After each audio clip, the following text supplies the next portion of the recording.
Hanya sedikit manusia yang mempercayai video ini, setidaknya pada awalnya. Berani bertaruh, video ini menjawab banyak pertanyaan penting dalam sejarah umat manusia dalam mencari kemakmuran. Untuk sebagian orang, jawaban tersebut akan sangat menggetarkan. Bahkan, tidak ada mirip-miripnya dengan pengetahuan yang telah ada atau yang biasa Anda dengar sebelumnya. Video ini akan mengubah pandangan dan pemahaman Anda yang selama ini Anda dapatkan tentang materi dan kemakmuran. Saat ini, banyak dari kita yang sedang mengalami krisis kemakmuran, krisis kepercayaan, dan tertekan masalah ekonomi. Namun, jika dirunut lebih dalam lagi, semua itu terjadi karena pemahaman akan materialisme yang selama ini dipegang umat manusia bertolak belakang satu dengan yang lainnya. Tapi sesungguhnya, bisakah krisis keuangan dan kesulitan ekonomi itu dihentikan? Saya tahu bahwa Anda juga tahu bahwa jawabannya adalah bisa. Yang menjadi pertanyaan adalah apakah Anda tahu apa yang sebenarnya Anda inginkan? Tontonlah video ini lebih dari sekali. Saya juga mengajak Anda menonton dari awal hingga akhir. Kemudian mengulangnya per bagian. Kemudian buatlah catatan-catatan kecil di beberapa bagian. Ujilah, kebenaran yang sejati adalah kebenaran yang teruji, bukan? Saksikan video ini dengan santai, kemudian ulangi lagi. Anggap saya ada di samping Anda sebagai sahabat yang menemani Anda dan berbagi rahasia kecil kepada Anda. Tontonlah video ini dengan hati,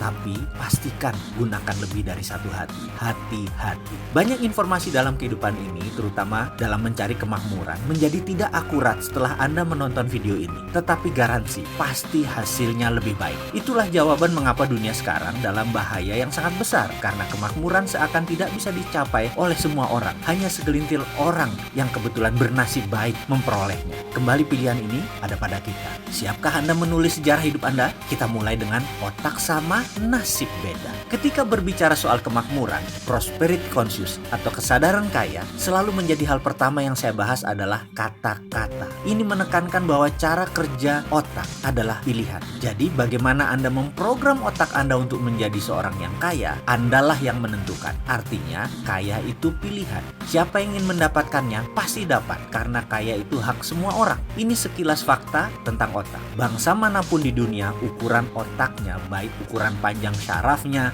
jumlah pengantar kimianya dalam otak, maupun sensornya, semuanya sama. Kecepatan kemampuan berpikir yang oleh sebagian orang disebut IQ juga tidak berbeda jauh. Intinya kemampuan menyimpan datanya juga sama. Jika manusia diibaratkan komputer, anggap saja otak itu hardware dan semuanya sama. Lalu di mana bedanya? Mengapa yang satu lebih sehat dari yang lain? Mengapa yang satu mudah tertawa, yang lain selalu sengsara? Mengapa yang satu mudah mendapat jodoh, yang lain selalu sendiri? Mengapa yang satu lebih cepat mendapatkan uang, yang lain tetap saja miskin? Ada sebuah fakta, jika saya menyebutkan 375 nama orang, kemudian harta tersebut dari mereka digabungkan semua, nilainya sama dengan kekayaan 3 miliar manusia. Ya, 375 orang, kekayaan sama dengan kekayaan 3 miliar manusia. Di antaranya kita sebut Bill Gates, Donald Trump, Warren Buffett, Laxmi Mittal, Paul Allen, Mark Cuban, Jeff Bezos, Rupert Murdoch, dan saya bisa melanjutkan sampai 375 orang. Orang-orang seperti mereka ini memiliki jumlah kekayaan sama dengan 3 miliar manusia digabungkan. Jadi kesimpulan, otak sama, nasibnya beda. Nasib, ini batu sandungan pertama. Ada sebuah sistem pada manusia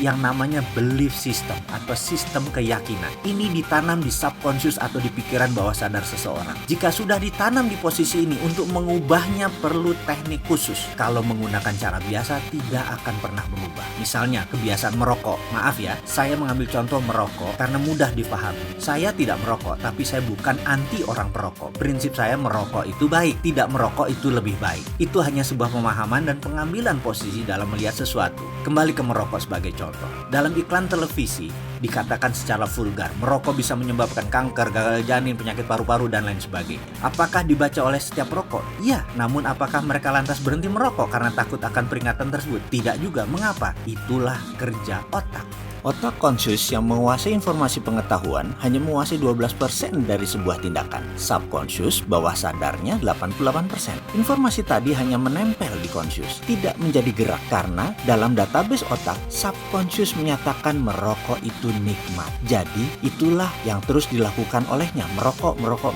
Subconscious lah yang berkuasa, 5 kali lebih kuat dari kekuasaannya conscious. Sekarang kita kembali ke prosperity conscious atau kesadaran kemakmuran atau IQ IQ kaya atau tulang kaya atau balung sugih. Apapun itu, bagi Mind Master atau sang pemilik otak, ini semacam software. Jadi 375 orang kaya memiliki software ini, sedangkan 3 miliar manusia belum memiliki software ini. Bisa menerima? Masih berat? Masih bertanya, di mana itu nasib? Ya, ini pertanyaan kecil dari kelompok besar. Ini pertanyaan saya pula. Saya mengalami jalan kehidupan yang turun naik seperti gelombang laut selagi badai. Saya pernah memiliki materi berlimpah, tapi 3 tahun kemudian tinggal di rumah kontrakan dan masih menanggung hutang yang besar lagi. Kemudian kembali berlimpah materi, kemudian kembali terpuruk, kembali lagi naik ke atas, lalu berbalik begitu sampai di puncak. Saya sudah mengalami beragam kisah untuk bisa menjadi diri saya sekarang. Ketika itu saya banyak mempertanyakan nasib dan urusan jalan hidup. Hingga akhirnya saya memutuskan untuk belajar dan mencari kemanapun untuk mendapatkan jawaban pertanyaan saya yang terbesar. Nasib itu pemberian Tuhan atau buatan manusia? Itu pertanyaan saya.